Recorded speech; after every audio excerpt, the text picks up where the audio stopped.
ఇక్కడ పోలీస్ విభాగం మీరు ఒక్కసారి చూస్తే దీని ద్వారా ఒక పెద్ద ఫ్రెండ్లీ పోలీసింగ్కి శ్రీకారం చుట్టడం కోసం ఆలోచిస్తున్నారు.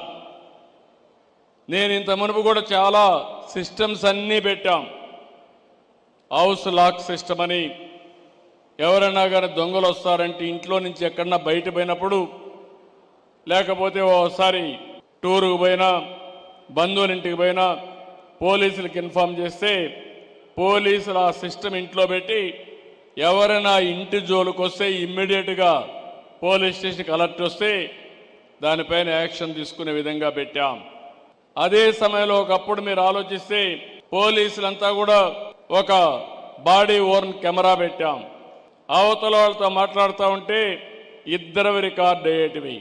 నిన్న మీరు చూశారు ఈ జిల్లాలోనే పక్కన పల్నాడు జిల్లాలో ఏం జరిగిందో మీరు చూశారు. అంటే బుకాయించేసి తప్పు చేసి మళ్ళా ఎదురుదాడి చేస్తున్నారంటే ఎలాంటి విధానాలు ఉన్నాయో మనం ఒక్కసారి గుర్తుపెట్టుకోవాల్సిన అవసరం ఉంది. అందుకనే ఇక్కడ మీరందరూ చూసినప్పుడు నేను ఒకటే మీ అందరికీ హామీ ఇస్తున్నా, టెక్నాలజీతో జీరో క్రైమ్, అది ఏదైనా కావచ్చు.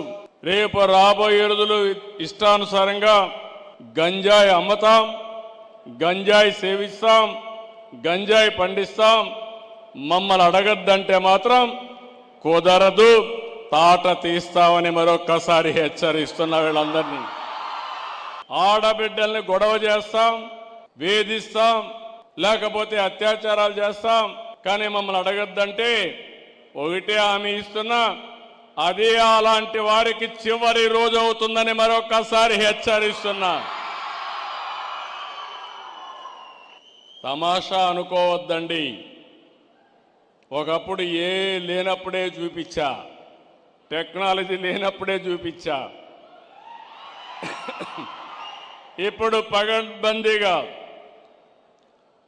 టెక్నికల్ ఎవిడెన్స్ అంతా పెట్టి ఎవడైనా తప్పు చేస్తే తిరిగి తప్పు చేసే ఆలోచన లేకుండా ఏం చేయాలో చేసి చూపిస్తుంది ఈ ప్రభుత్వాన్ని మరొక్కసారి మీ అందరికీ తెలియజేస్తున్నా.